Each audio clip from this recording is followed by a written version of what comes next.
What's up guys, it's Dr. Ray here, coming at you with another video. Today we're going to talk about how to identify blue chip NFT projects. But before we get into it guys, and if you're following me on YouTube and you like my videos, hit that like button, hit that subscribe button, and please follow me on Twitter. That's where you're going to be able to find information the quickest and the fastest. And just in guys, on Twitter, I've recently released my NFT research guide. You can find the link up here in my bio on Twitter. Click this, it'll take you right to the guide. And tons of information there guys. Alright, let's get into it. So guys, the number one thing that everyone wants to know is what's the next Bored Ape Yacht Club, right? BAYC. Or what's the next blue chip project? And so today we're going to talk about how do you actually go about identifying what a blue chip NFT project looks like. Because there's certain things you need to look for, and they're going to be telling signs that you're looking at what could potentially be a blue chip. And I say potentially because this is NFTs, this is an experimental industry, everything is new, there's no guarantees, right? So everything is a potential, right? So what you have to understand is looking at projects and buying projects is all about stacking the odds in your favor. It's like trading. Nobody knows if the price is going to go up or down or sideways. But by identifying certain things, you can stack the odds in your favor. So, we'll look at a project like Azuki, which has recently run up a lot. It recently went to 35 ETH and is now dipped down to 24. Now, a lot of people would argue and say that Azuki is a blue chip NFT project. So looking at a project like this, we can identify certain things that stand out from other projects that we can then use to potentially find new blue chip projects in the future. So let's go through this project and we'll identify certain characteristics or things that stand out that we can then use to identify it as a possible blue chip, and we'll go from there. So the first thing when you're looking at like a project like Azuki is art. Now, not all projects that go to high floors have great art, but projects that do have great art stand out. And when you look at a project like Azuki, even when you look at the NFTs at the floor, the cheapest ones, you can see that the art is good. Now, what is good art is subjective, but when I say the art is good, I'm talking about the quality of the art. There are some people out there that don't like the anime style of art, but they can still appreciate the quality of the art. Take this one for example. You can really tell on this artwork that a lot of care has gone into it. The details, the shading, right? The overall picture. Everything just comes together. So, when you look at a project like Azuki, art, or the quality of the art, is a factor that helps us identify this project as high quality. Now, in contrast, when we look at a project like Bored Ape Yacht Club, some people don't like the art style. Me personally, I don't like the art style of Bored Ape Yacht Club. A lot of these, I just don't like. I wouldn't use this as a PFP if this was just any old collection. But because Bored Ape Yacht Club is so successful, people are willing to use these as a PFP even though they don't like the art itself. However, we can still appreciate, in a lot of circumstances, the quality of the art. We'll take this one for example. I wouldn't use this as a PFP, I don't like the look of this, but we can appreciate the quality of the art. The design, the shading, the lines, even the way this hat sits, and the shading here on this hat, it all comes together quite nicely. So we identify that art, while subjective, is an important aspect of what can or can't make a project a blue chip. Two other examples of projects that some would argue are blue chips. One is Doodles. Again, we see a similar thing, right? Clean, high quality art, but again, some may not like the look of it. And again, Clone X. Very unique style, well put together art, high quality, but again, some may not just appreciate the look of it, right? But it's the quality that we're going after. So the next aspect of projects we're going to look at is a multifaceted topic, and that is marketing. Right now, marketing is a very catch-all term, but marketing to me essentially means the whole package that a project is presenting.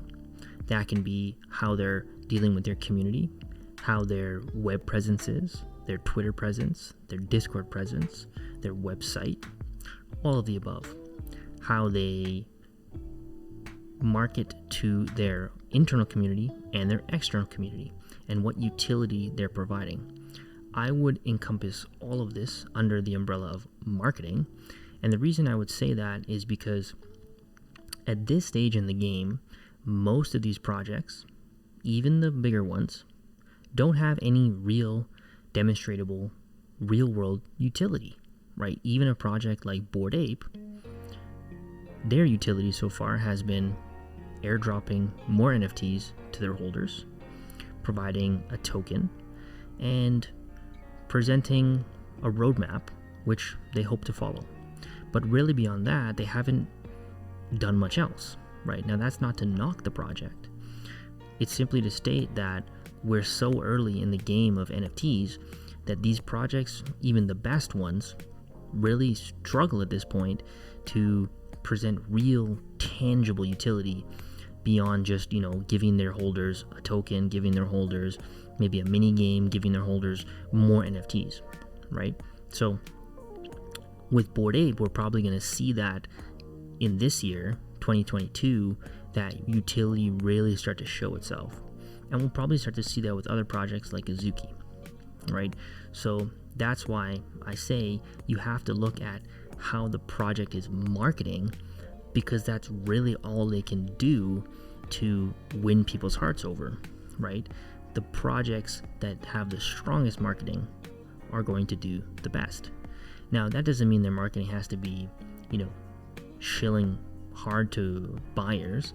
It just means that they need to be able to demonstrate that they are able to identify or pull on things that are going to lure people to that project. So Azuki is a good example of that. One, if you look at their web presence, it's very polished, right? The artwork just on the homepage, very, very polished. Their Twitter presence, again, very polished. The way they communicate with the community, the way they build their community, just shows that, right? Recently, Azuki had a airdrop, just like previous projects have had airdrops to their holders. The way they handled the airdrop was very well done, right? It shows the community that they know how to market their project. They know how to sell a product, right? Which is what NFTs are. They're products, right? And so the teams that are able to sell and market and package those products the best are going to do the best.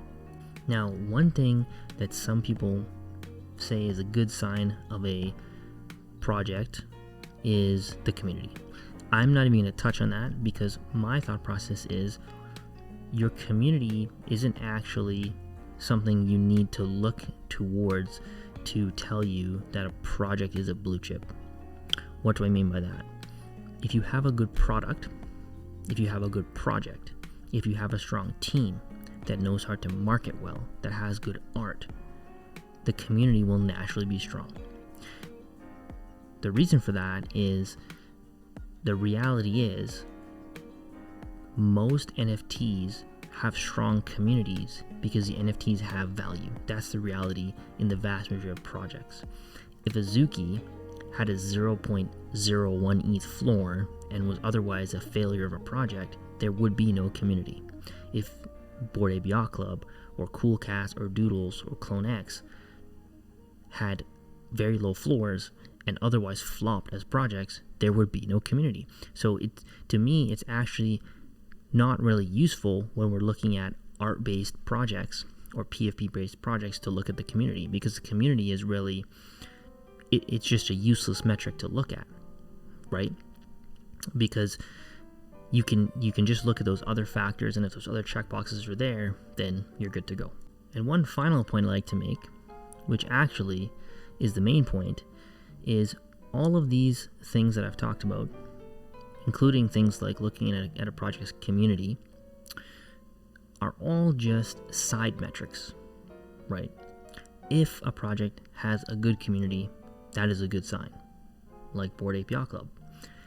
If a project has strong marketing, that is a good sign, right? Another checkbox.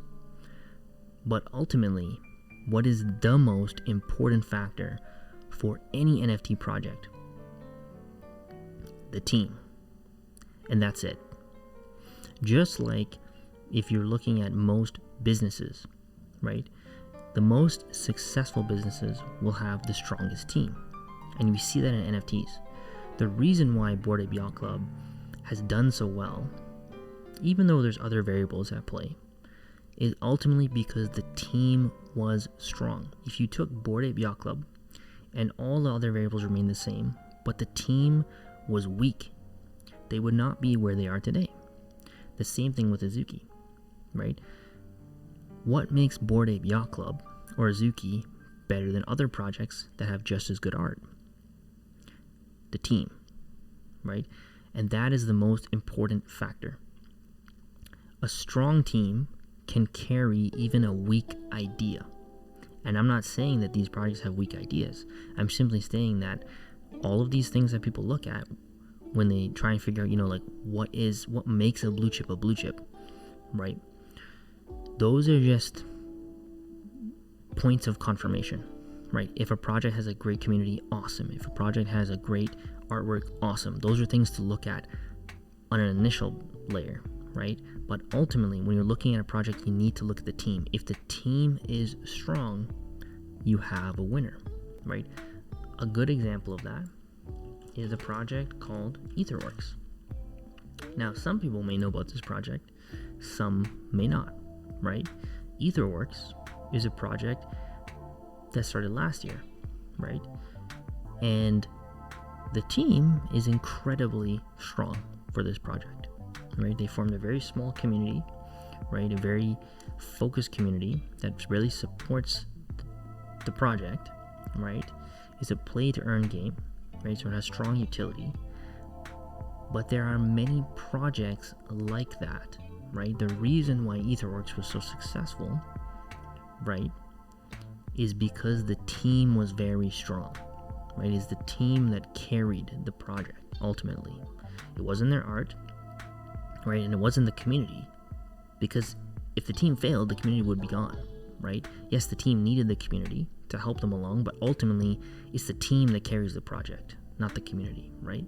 And that's the point I'm trying to make here, is that if you want the one thing, right, all these other things we talked about, but the one main thing that's going to tell you whether a project has a high potential to be a blue chip or not is simply look at the team.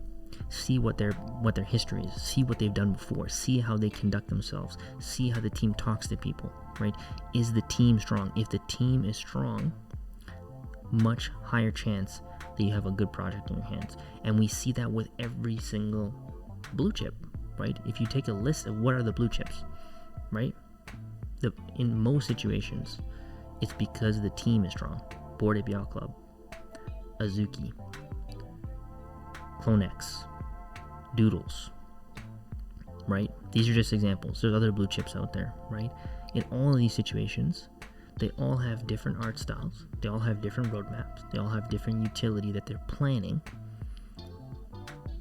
But the one unifying aspect of them is their teams are incredibly, incredibly strong, right? So that's it, guys. That's the main thing. Find the projects that have good teams and you're going to do well, okay? So again, if you like the video, hit the like button, hit the subscribe button, follow me on Twitter. I update stuff on Twitter every day. I'll be updating my NFT research guide as often as I can with new projects I find. And we'll be putting out some other content, some DeFi focused videos, some general market videos, just whatever I feel like making. Alright guys, take care. See you next time.